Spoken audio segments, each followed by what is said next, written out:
Je suis Abdelhakim Dander, j'ai une formation pour le hijama et en autodidacte par moi-même une formation en réflexologie plantaire. Et j'ai souhaité développer cette activité parce que j'ai rencontré beaucoup de gens qui avaient de nombreux problèmes, pas seulement uniquement physiques, mais des problèmes en général. Et j'ai toujours voulu apporter une aide. J'ai voulu faire quelque chose qui soit à la portée de tout le monde, qui soit et puis surtout efficace. Donc le hijama a été pour moi une grande révélation, parce que d'une part, évidemment, on sait que dans l'islam, le hijama est une chose extrêmement importante et qui a été recommandée par Rasulullah, qui lui-même a reçu la recommandation de la part des anges. Donc je me dis que je ne peux pas faire erreur avec une pratique pareille, et depuis quelque temps maintenant, j'applique le hijama sur beaucoup de personnes, avec des résultats absolument surprenants. Par exemple, en ce qui concerne la sciatique, paraplégie, etc., des choses que je ne pensais pas pouvoir améliorer par cette pratique et qui, effectivement, a apporté de très très bons résultats. Et puis, de l'autre côté, tout ce qui est aide à la personne, tout ce qui est proche de l'humain m'a toujours attiré. C'est pour ça que de l'autre côté, dans ma pratique professionnelle courante, je fais plutôt dans ce domaine-là. Je fais pas mal de choses dans ce domaine-là. Alors donc, pour moi, le hijama est un complément. Le hijama en vient à compléter tout ce que je propose aux personnes. Alors donc, j'ai reçu une formation par le centre ADEP Santé, avec le professeur Idrissi Yahyaoui, qui est vraiment connu pour être un très grand professeur et enseignant dans ce domaine, pas seulement pour le hijama, pour autre chose. Donc je tiens à lui rendre hommage ici et le remercier vraiment personnellement, parce qu'il m'a apporté beaucoup de choses. Alors donc cette formation m'a amené à ouvrir une activité, mais je ne savais pas vraiment comment et où cela pouvait se faire. Et j'ai découvert avec des amis de longue date que j'avais auparavant, découvert que dans le centre Litka, qui se trouve à Al-Hajj dans Casablanca, j'ai trouvé qu'il y avait déjà un projet en cours avec une petite salle prête, avec une table, avec du matériel pour ouvrir un cabinet pour le hijama. Hijama, bien sûr, et aussi le massage et tout ce qui va avec. Donc, j'ai proposé proposer mes services, de donner des séances ici, et j'ai commencé de cette façon-là. Et alhamdoulilah, aujourd'hui, ce centre donc commence à se développer, on a pas mal d'activités qui se mettent en place, et puis j'en profite évidemment pour recevoir des personnes qui me contactent. Je préfère les recevoir ici au cabinet, parce que c'est une ambiance tout à fait particulière. La personne vient dans un lieu qui est rassurant, qui correspond un peu à l'accueil que l'on a habituellement dans les centres de soins. Donc je les reçois ici. Et puis pendant les séances de hijama, je fais souvent la chose suivante, c'est que je pose des questions à la personne pour savoir exactement de quoi elle souffre d'abord, et puis peut-être lui apporter des aides, pas seulement sur le plan physique, hijama, mais aussi sur le plan spirituel, sur le plan psychologique, bien que je ne sois pas psychologue évidemment, parce que dans ce cas-là, je renvoie vers les personnes compétentes, et je conseille toujours de consulter un médecin, parce que pour moi, qui ne suis pas médecin, je ne peux pas faire certaines choses, et je ne suis pas compétent dans tous les domaines, bien évidemment. Donc, je considère que le hijama que je pratique ici est en parallèle est un complément du suivi médical que pratique un médecin. Voilà, donc j'espère qu'on va maintenant vous montrer quelques petites choses sur le hijama, comment je pratique, comment j'aborde la question avec les patients, et puis vous montrer précisément comment je fais, parce que je crois que c'est important. Il faut vraiment que l'on soit absolument rassuré sur cet acte qui parfois fait un petit peu peur. Hein. Bon, on a des petites coupures, on a un peu de sang, mais contrairement à l'idée reçue, hijama, c'est pas grand-chose. Hein. C'est vraiment très abordable par tout le monde, très peu douloureux, ce sont des petites piqûres, donc il n'y a rien à craindre. Donc vous allez voir ça maintenant, Inch'Allah. Où on ne peut pas pratiquer le hijama, notamment les gens qui ont, je le disais tout à l'heure, une tension trop élevée ou une tension trop basse, des gens qui sont hémophiles, donc l'hémophilie, ça on peut pas le traiter parce que là on peut pas arrêter le sang, donc il y a un problème. Et puis avec des antécédents, par exemple cardiaques importants, des gens qui présentent notamment des problèmes qui ne sont pas, qui sont à traiter uniquement en médecine ou au travers des médecins. Le hijama ne peut pas absolument tout prendre en charge dans ce cas-là. Donc là, par exemple, je disais quelqu'un qui a une hémophilie, évidemment, on ne peut pas le traiter. Dans ce cas-là, on le renvoie vers un médecin, on ne s'en occupe absolument pas, bien sûr. Voilà.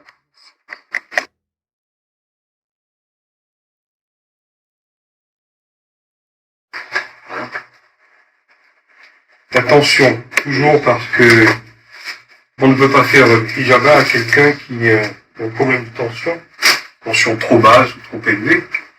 Donc dans ce cas-là, quand on décèle une tension anormale, on envoie directement chez le médecin, on ne fait rien, on ne fait absolument aucune intervention.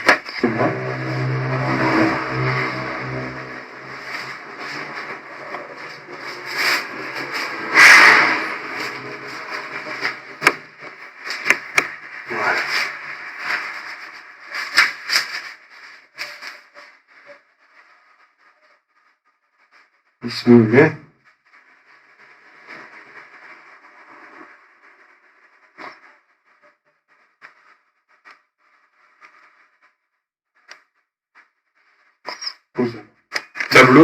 Un tableau de conversion avec la mesure qui est là, on la reporte sur le tableau et on constate s'il rentre dans les normes. Ouais. Dans le cas, il n'y a rien à dire dessus, il n'y a aucune trace. Hein. Ah oui. Aucune trace. C'est vraiment propre. Hein. Mais on voit les scarifications anciennes, c'est-à-dire les traces de rasoir. Ah oui, oui. On voit ici, ça, un peu ici, ça c'est quelqu'un qui a fait le hijama avec une lame de rasoir. Donc, et de plus, qui n'a peut-être pas pris la bonne précaution de nettoyer, enfin de désinfecter, ce qui fait que ça a laissé des traces. Et ces traces-là, elles resteront tout le temps maintenant. Tandis que pour ma part, j'ai fait donc des points ailleurs et on voit absolument aucune trace. Et je recommence, Inch'Allah. Oui. Celui-là. Donc, on n'utilise pas normalement une lame de rasoir pour faire le hijama, parce qu'avec une lame de rasoir, on peut provoquer de graves lésions. Et ces graves lésions, en plus, peuvent laisser des traces, et c'est ce qu'on voit ici justement.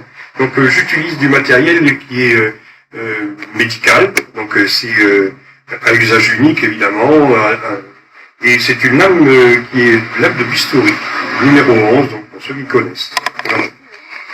La première des choses à faire, donc d'abord, c'est de masser légèrement, de faire en sorte que la personne se sente détendue, à l'aise, et ça n'a pas seulement pour effet de déstresser la personne, parce que souvent on est un petit peu serré, comme on dit quand on commence une séance de hijama, mais c'est surtout pour qu'on puisse extraire correctement le sang. Quand la personne est détendue, on extrait le sang plus facilement. Voilà. Donc j'utilise une huile que j'ai préparée, une huile à base d'huile d'olive, tout simplement, plus de l'huile essentielle de lavande.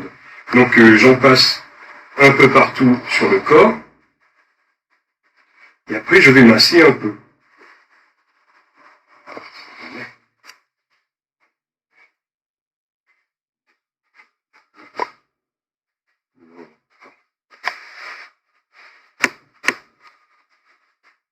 La lavande, l'huile essentielle de lavande, est une huile apaisante. Donc, on en sert évidemment dans ce cas-là pour détendre et puis pour donner aussi une bonne ambiance, une bonne odeur.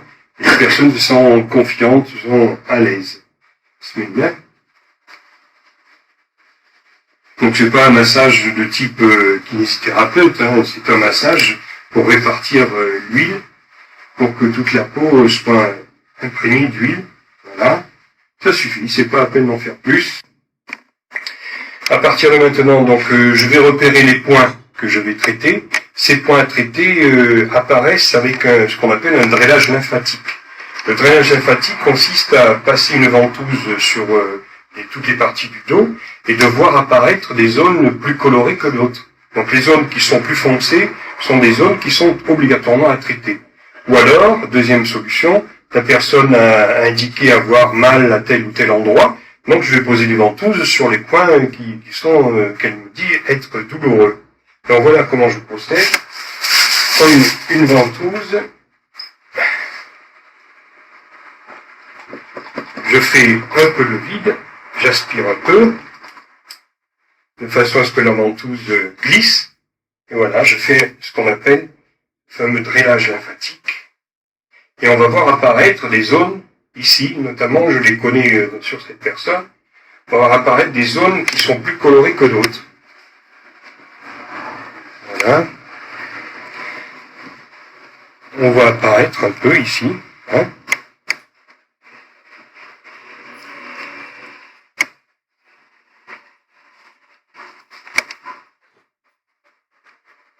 Donc j'avais fait la remarque la dernière fois, qu'elle avait très certainement avait été exposée à de la pollution, une forte pollution, et donc avait respiré des matières, ce qu'on appelle des poussières, etc., qui ont provoqué des dépôts dans les poumons et surtout au niveau des bronches. Et effectivement, on voit bien qu'il y a des zones ici qui se colorent un peu plus que les autres. Hein. Voilà, et la personne doit sentir pas une petite douleur, mais doit sentir quand même quelque chose qui montre qu'il y a une zone à traiter.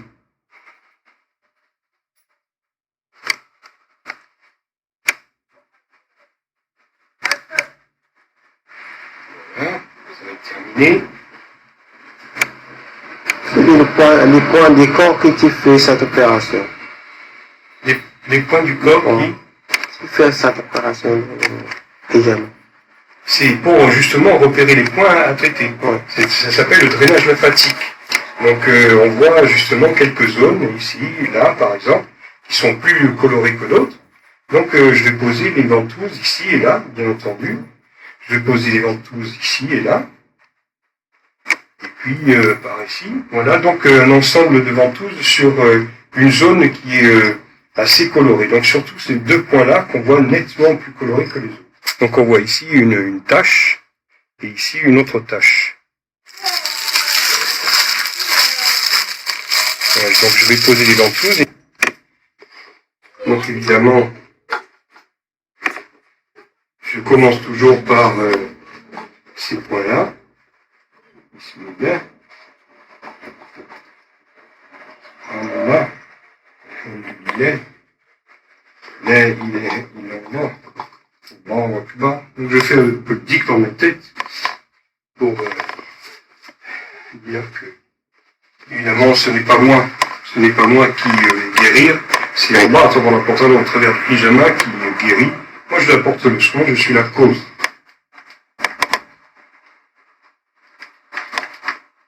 Donc je ne vais pas faire beaucoup de points aujourd'hui, hein, c'est pour la démonstration. Mais là j'ai repéré ces deux points-là.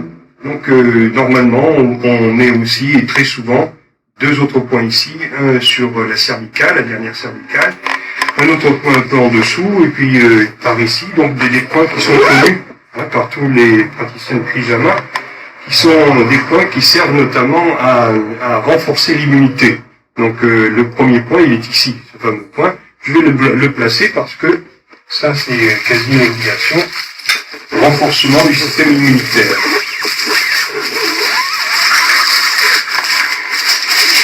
Bismillah.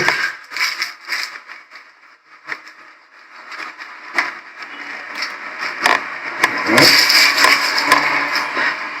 On appelle ce point, c'est la C7, la 7e cervicale. Ici.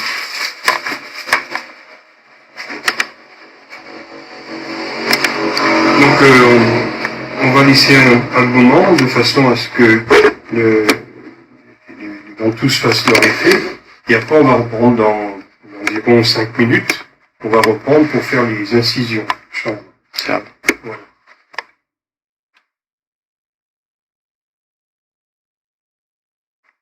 Serviette, c'est obligatoire pour permettre au corps de rester un peu chaud, de ne pas perdre en température.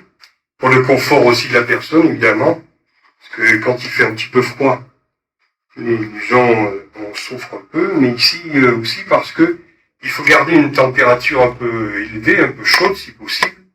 Parce que le massage avec l'huile a fait un effet. Le drainage lymphatique aussi, il faut le garder cet effet. C'est-à-dire qu'on met une couverture pour que le derme, la peau, pardon, reste un peu chaude afin que le sang puisse sortir correctement. Hein? On voit bien la teinte que prend la peau ici. Donc on voit effectivement que ça devient violacé. Par contre ici pas du tout. Là la peau est beaucoup plus claire. Donc ce qui fait c'est qu'on est sûr ici qu'il y a un point à traiter. Ça c'est sûr. Ici un peu moins. Donc j'avais bien dit le côté droit est un peu plus touché que le côté gauche la dernière fois. Et là on voit effectivement la preuve. Être bon là, je vais pas rester trop longtemps comme ça. Je vais même laisser découvrir les serviettes ici pour pas prendre froid. Bismillah, je vais continuer. Donc à partir de maintenant, je vais inciser. Donc avant l'incision, évidemment, je prends toujours la précaution de mettre les gants. Les gants, ça c'est une chose obligatoire. Hein, je fais très attention quand on touche le sang, évidemment. Très précautionneux. On prend toujours des grandes précautions pour ça. Et puis c'est aussi pour le patient, quand il voit qu'on prend soin de la propreté, qu'on va donc éviter les infections, etc., c'est aussi un élément qui rassure. Et ce que je disais tout à l'heure, notamment pour des personnes qui sont un peu stressées, sont des personnes avec lesquelles on a un peu de difficulté à retirer le sang. Donc tant que la personne se sent en confiance, elle est détendue, et de cette façon-là, on tire beaucoup mieux le sang. Voilà. C'est une des raisons. Hein. Il y a la température, il y a la période, il y a d'autres facteurs. Mais quand la personne se sent en confiance, c'est déjà bon. Voilà, bismillah. Donc je vais continuer maintenant. Je vais retirer les ampoules.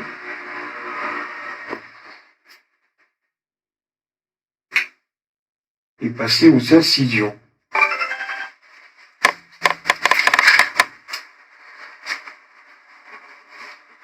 Bismillah.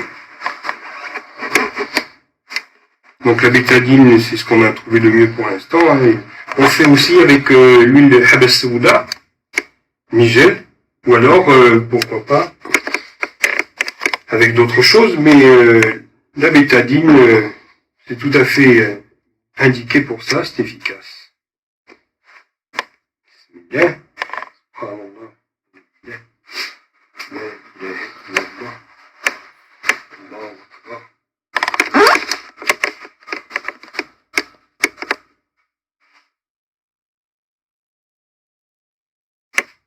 Voilà, c'est désinfecté. On passe aux incisions. Donc les incisions sont très légères. Il ne faut pas appuyer sur des micro-coupures. Voilà, la lame, c'est pas une lame de rasoir, une lame de bistouri. Voilà, donc c'est avec ceci que je vais faire les incisions. Bismillah. Mais ça suffit amplement. Voilà. Donc celui-ci maintenant. Bismillah. Voilà ce que ça donne. C'est très léger. Très léger. Mais ici, donc, au niveau de l'immunité, il n'en a pas vraiment besoin, mais bon, c'est pour surtout la démonstration aujourd'hui. Bismillah.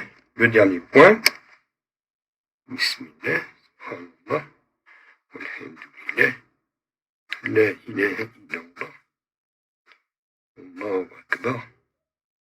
Subhanallah. Alhamdulillah. Voilà, c'est terminé. Donc maintenant, je vais placer les ventouses.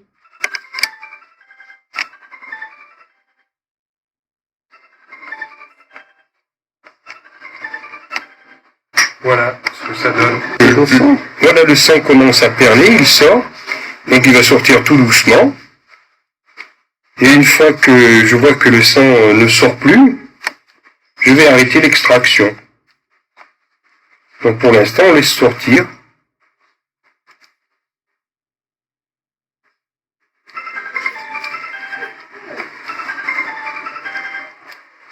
Voilà. On va laisser sortir. Je vais remettre la couverture.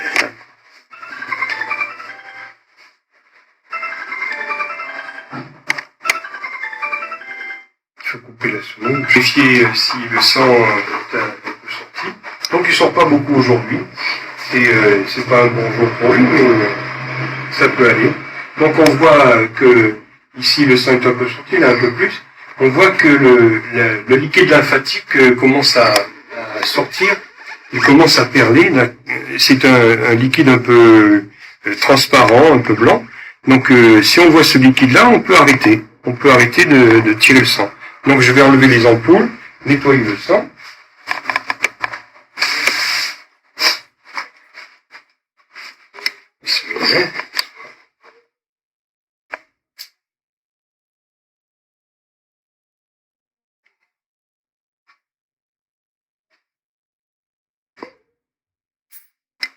Voilà ce que ça donne. Donc il n'y a pas beaucoup de sang en ce moment. C'est bien.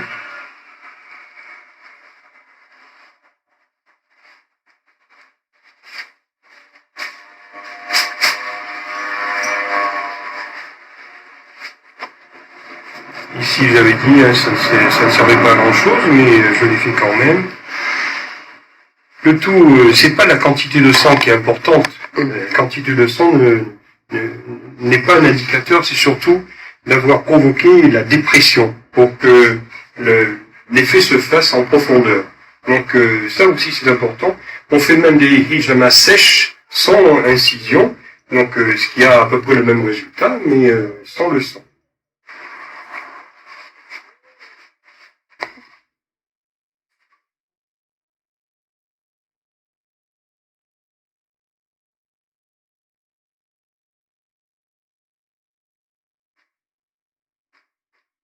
Je voulais garder un peu le sang ici. Non, c'est pas grave. Je voulais juste garder le sang, mais pour montrer le caillou. Et je vais être obligé de l'enlever tout de suite parce que ça coûte trop.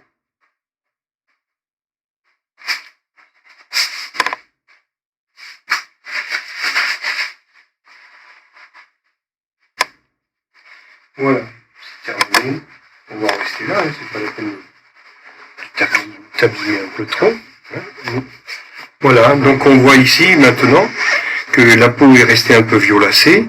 Donc il y aura peut-être encore à tirer un peu de sang, mais on va rester là maintenant. On voit bien que les incisions sont quasi fermées. Hein, on voit plus de sang qui sort. Et donc ça va cicatriser très très rapidement. Donc ça va éviter évidemment les infections. Comme j'ai passé la bétaline avant, maintenant il est pas nécessaire de redésinfecter.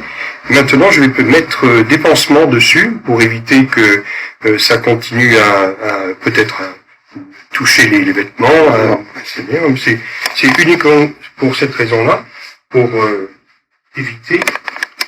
Voilà, donc là je vais essayer de... Voilà pour terminer. Donc je peux même, dans le cas où je vois que le sang continue un peu à sortir, donc quelqu'un qui a pris par exemple de l'aspirine, qui a un sang un peu trop fluide ou un peu hémophile, hein. Donc je vais mettre soit dessus un peu de miel, je vais mettre un cataplasme de miel, et je vais recouvrir d'un pansement de cette façon-là. Donc là c'est pas nécessaire parce que les coupures étant très fines, vous voyez, il n'y a aucun problème, ça ne saigne plus. Juste besoin d'un pansement pour protéger les plaies, mais aussi pour protéger les vêtements. Hein. C'est un confort supplémentaire.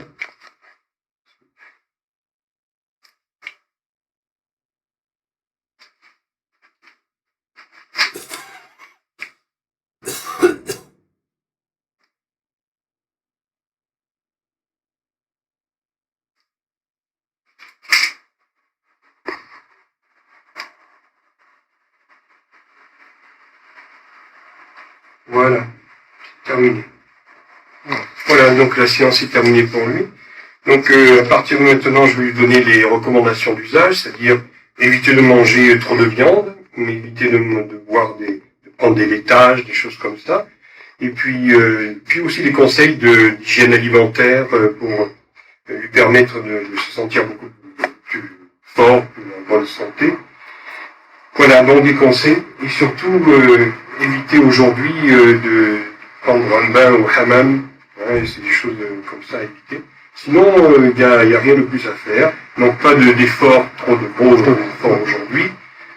Un peu de repos dans la journée, et ça suffit amplement. Bon, malgré qu'il n'y ait que 3 points aujourd'hui, c'est pas pour ça qu'il faut quand même faire n'importe quoi.